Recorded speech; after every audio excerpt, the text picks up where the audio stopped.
Hello friends, welcome to my YouTube channel. In this video I will show you how to find out square of any number or cube of any number or any number has any power. Okay, so how to do it? So here you will see I have these numbers and I want to find out one of these numbers is square. Okay, so first we will find out the cube of this number, then we will find out the square of this number.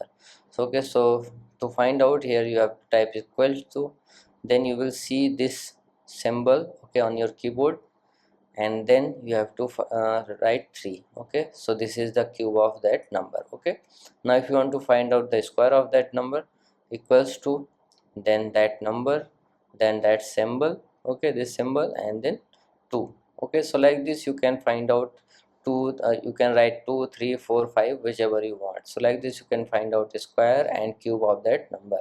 So if you like this video, please like my video and also subscribe my channel for more videos on Excel. Thanks for watching.